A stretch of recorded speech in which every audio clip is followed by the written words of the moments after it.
Assalamualaikum warahmatullahi wabarakatuh. Untuk pertemuan kali ini kita akan membahas persamaan kuadrat ya.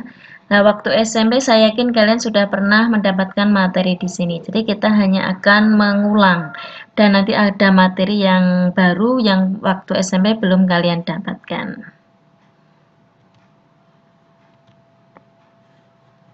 Ya. Yang pertama, apa pengertian dari persamaan kuadrat? Jadi persamaan kuadrat itu adalah suatu persamaan dalam matematika, yaitu yang ada variabelnya ya. Jadi nanti terserah variabelnya bisa A sampai Z bebas. Yang mempunyai pangkat tertingginya itu adalah 2. Jadi bentuk umum dari persamaan kuadrat itu adalah AX kuadrat plus BX plus C sama dengan 0. Jadi di sini X-nya itu adalah variabel. A itu koefisien dari X kuadrat, B koefisien dari X, dan C ini dinamakan konstanta. Dengan syarat A-nya di sini tidak boleh sama dengan 0. Kenapa? Karena kalau 0 kalikan X kuadrat 0. Nah, kalau di sini 0 berarti X-nya di sini pangkat tertingginya 1. Namanya bukan persamaan kuadrat. Nah, sekarang kita masuk penyelesaian persamaan kuadrat. Jadi nanti untuk menyelesaikan persamaan kuadrat ada 3 cara. Yang pertama menggunakan pemfaktoran, yang kedua melengkapkan kuadrat sempurna, yang ketiga menggunakan rumus. Nah, nanti rumusnya itu dinamakan dengan rumus ABC. Nah, yang pertama kita bahas dulu adalah faktorisasi. Masih ingat ya faktorisasi ya? Ya. Kasus yang pertama, jika A-nya sama dengan 1, jadi A-nya sama dengan 1. Jadi kita punya X kuadrat plus BX plus C sama dengan 0. Nanti kita jadikan gini, X plus P dikalikan dengan X plus Q sama dengan 0. Jadi nanti kita mencari P dan Q di sini dengan syarat kalau P ditambahkan Q itu sama dengan B. Kalau P dikalikan Q itu C. Contoh, tentukan akar-akar persamaan kuadrat dari X kuadrat min 5X plus 6 sama dengan 0. Ya, dari sini kita tahu A-nya sama dengan 1, B-nya sama dengan negatif 5, C-nya sama dengan 6. A kali C, jadi sebenarnya ini nggak perlu A kali C, sebenarnya C saja boleh. Kenapa? Karena A-nya 1. A kali C-nya berapa? 6. Ya, sekarang kita selesaikan. Tadi kita dapatkan ya, A-nya sama dengan 1, sekarang penyelesaiannya. A sama dengan 1, B-nya negatif 5, C-nya 6. Nah, kita dapat C-nya tadi berapa? 6. Nah, untuk menentukan nilai P dan Q, kita cari 6 itu berapa kali berapa? Kemungkinan yang pertama, kalau 1 berarti dikalikan dengan 6. Nah, kita akan mendapatkan biar B-nya itu negatif 5. Caranya gini. Misalkan 1 ditambah, 1 dengan 6 itu bisa plus minus 1, bisa plus minus 6. Jadi kemungkinan pertama, kalau 1 sama-sama positif ya, 1 ditambah 6 sama dengan berapa? 7. Nggak mungkin ya, karena kalau dijumlahkan harus negatif 5. Terus lanjut. Sekarang kalau satunya negatif, berarti kan min 1 ditambah dengan 6 sama dengan berapa? Ya, sama dengan 5. Lanjut, kemungkinan lagi. Kalau satunya positif, 6-nya negatif, berarti 1 dikurangi 6 sama dengan berapa? Negatif 5. Nah, tapi di antara ini tadi kan harus B-nya negatif 5. Oh, ini ada negatif 5, tapi kita lihat. Kalau kita jumlahkan negatif 5, tapi kalau kita kalikan harus 6. 1 kali min 6, itu berapa? Negatif 6. Oh, berarti bukan. Oh, bukan, berarti belum ketemu. Kita cari yang lain. Selain 1 kali 6 berapa? Iya, 2 kali 3. 2 kali 3. Nah, sama dengan ini tadi. Kemungkinan nih, kalau kita jumlahkan. Nah, kita coba. Kalau 2 ditambah dengan 3, sama-sama positif ya. Sama dengan berapa? 5. Terus lanjut, karena yang diminta itu negatif 5. Kalau negatif 2 sekarang. 2-nya negatif, 3-nya positif. Berarti negatif 2 ditambah itu berapa? 1 ya. Lanjut. Berarti sekarang dibalik. 2-nya positif, 3-nya negatif. Berarti dijumlahkan berapa? Negatif 1. Oh, bukan. Lanjut. Kalau 2 ini negatif, 3 ini juga negatif. Min 2, min 3. Berarti berapa? Ya, negatif 5. Nah, oh ini ketemu lagi negatif 5. Dikalikan sekarang. Negatif 2 kali negatif 3 berapa? Min kali min plus. Ya, betul. Jawabannya adalah 6. Jadi, sekarang kita dapatkan P-nya itu sama dengan, P-nya kecil ya. P-nya sama dengan negatif 2. Terus Q-nya sama dengan berarti negatif 3. Ini bisa kita balik, boleh. Jadi boleh P-nya yang negatif 3, Q-nya yang negatif 2 juga boleh. Sekarang kita masukkan tadi bentuknya. Tadi rumusnya apa? X plus P. Plus P. Berarti kita tulis juga apa-apa. Plus PP-nya berapa? P-nya negatif 2. Gini dulu boleh. Ini ya. Terus dikalikan dengan X plus lagi Q-nya berapa? Negatif 3. Jadi gini. Sama dengan rumusnya 0. Enter. Ya. Plus kalikan min. Di sini ada plus dikalikan min. Ini juga plus kali min. Plus kali min apa? Ya.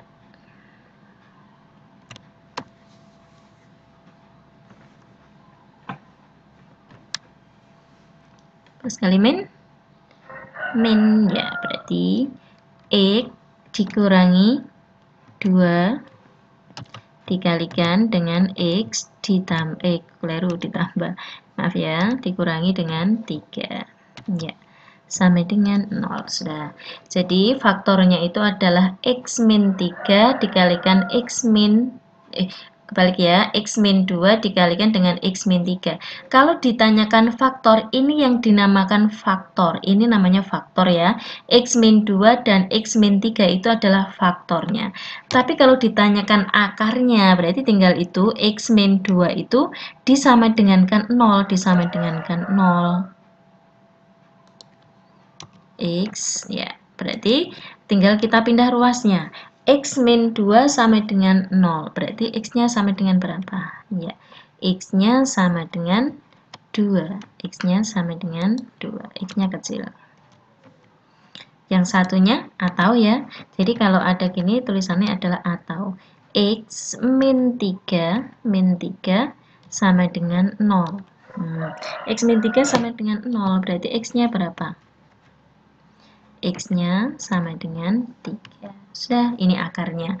Jadi kalau yang ini namanya faktor, tapi kalau X sama dengan itu namanya akar. Kalau ditanyakan berapa himpunan penyelesaiannya? Jadi himpunan penyelesaiannya adalah, ingat kalau himpunan penyelesaian itu kita menuliskannya menggunakan kurung kurawal. Jadi kurung kurawal ini pakainya. Ya.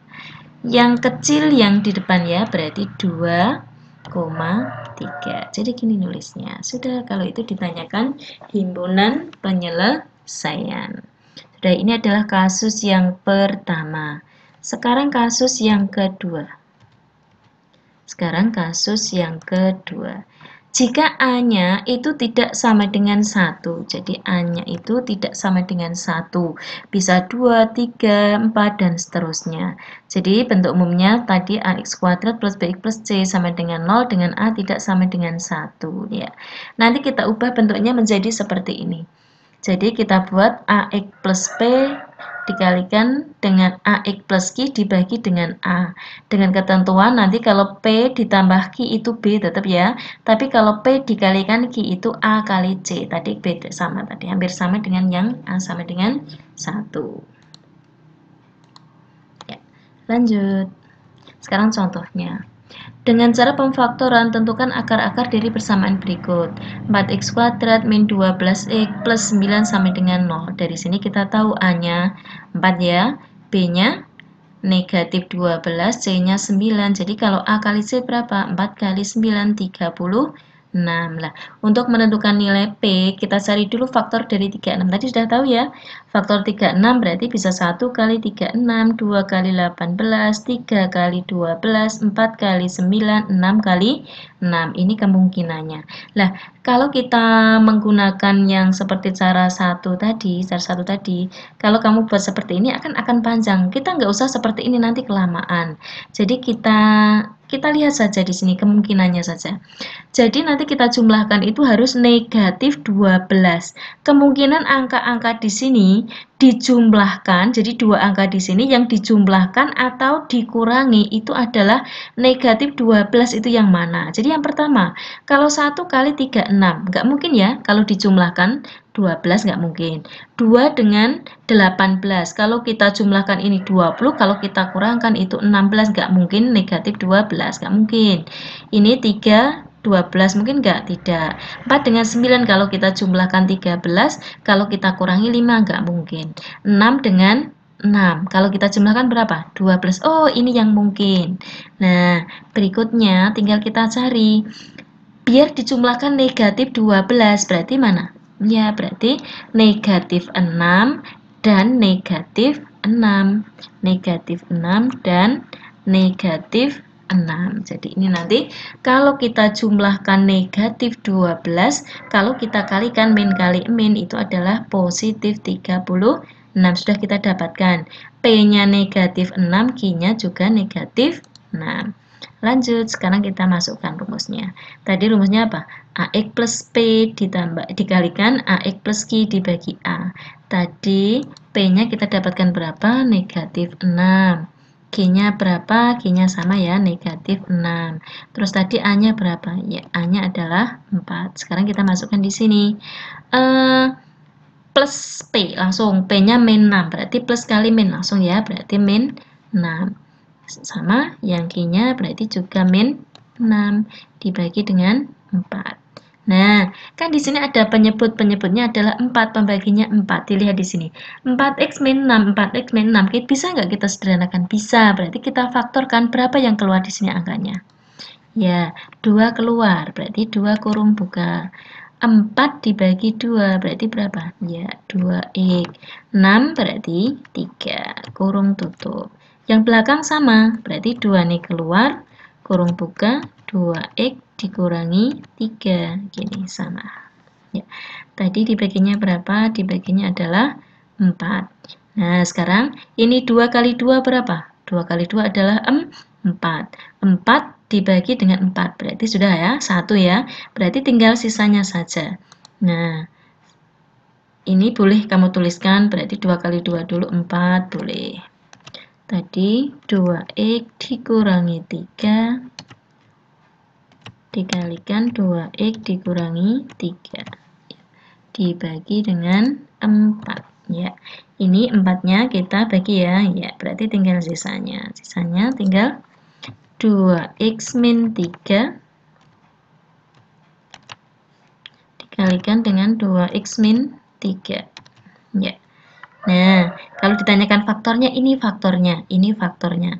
Nah, kalau ditanyakan akarnya, nah, karena itu sama, berarti 2x min 3 sama dengan 0. Sama ya, dua-duanya ya, itu namanya akarnya itu adalah kembar. Nah, jadi x-nya, jadi min 3-nya di sini, min 3-nya pindah ruas jadi positif, terus 2-nya pindah berarti jadi bagi. Berarti x sama dengan, berarti berapa?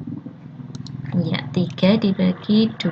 Ini X sama dengan 3. Dibaginya saya pakai ini aja dulu ya, dibagi 2. Jadi, himpunan penyelesaiannya adalah 3/2. Nah, inilah yang dinamakan dengan akar kembar. Kenapa? Karena akarnya adalah sama. Ya.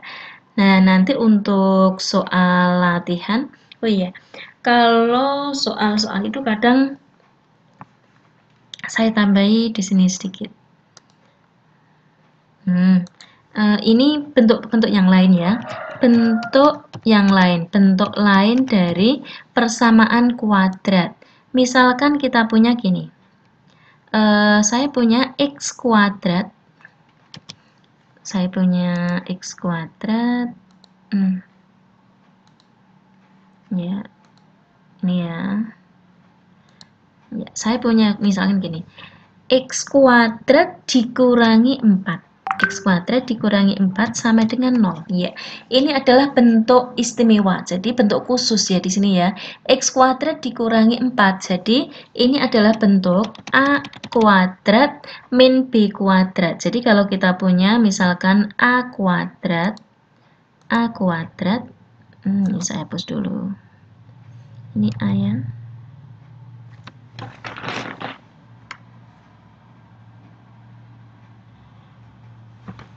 A kuadrat dikurangi B kuadrat dikurangi B kuadrat. Sebentar, insert sama ya. Ini B kuadrat ya. Kalau ada bentuk seperti ini adalah bentuk khusus. Kalau kita punya X kuadrat min 4 sama dengan 0 sama aja dengan A kuadrat min B kuadrat. Waktu SMP sudah ada ini.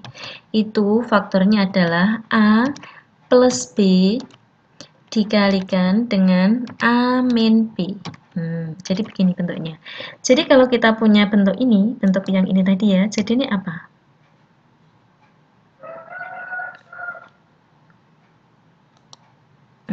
Jadi bentuknya apa di sini? Taruh bawahnya. Jadi bentuknya, 4 itu berapa? 4 itu kan 2 kuadrat, berarti kamu dapatkan X plus 2 dikalikan dengan X min 2. Ini sama dengan 0 ya. Tinggal kalau ini nanti kamu selesaikan, berarti tinggal X sama dengan 2, X sama dengan min 2 ya, atau X sama dengan 2. Sudah gitu caranya. Itu bentuk khusus. Misalkan saya punya lagi misalkan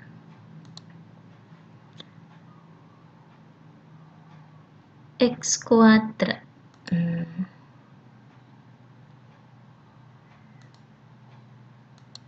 Ini ya. Misalkan X kuadrat ditambah dengan X sama dengan 0. Nah, ini juga bentuk khusus. Kalau ada bentuk seperti ini, langsung ya. Di situ tidak ada konstanta. Kalau tidak ada konstanta, berarti sama-sama punya apa di sana? Sama-sama punya X. X-nya keluar. Tinggal kurung buka. X kuadrat berarti ini masih X ditambah dengan 1. Jadi, X kuadrat dibagi X ya. Itu kan X di sini. X dibagi X itu adalah 1.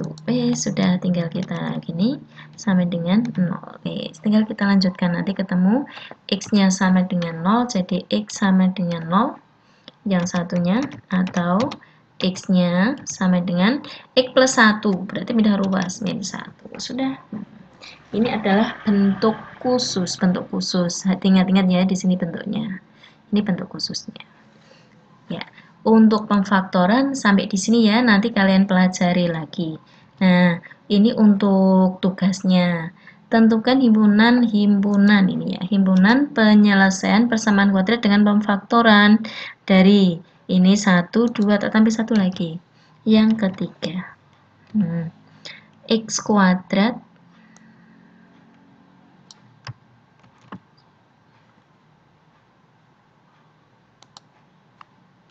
Ctrl C. X kuadrat misalkan di sini min 36 sama dengan 0. Jadi ada 3 di sini. Ini soal latihannya ada 3, nanti dikerjakan. Oh iya, nanti bisa kalian kerjakan di Classroom. Ini nanti kalian kirimnya di Classroom ya. Ini nanti saya pindahkan soal latihannya, saya berikan di Classroom. Nanti pengumpulan tugasnya bisa lewat Classroom. Sudah, untuk pertemuan kali ini saya akhiri sampai di sini. Besok kita lanjutkan lagi dengan melengkapkan kuadrat sempurna ya. Saya akhiri. Assalamualaikum warahmatullahi wabarakatuh.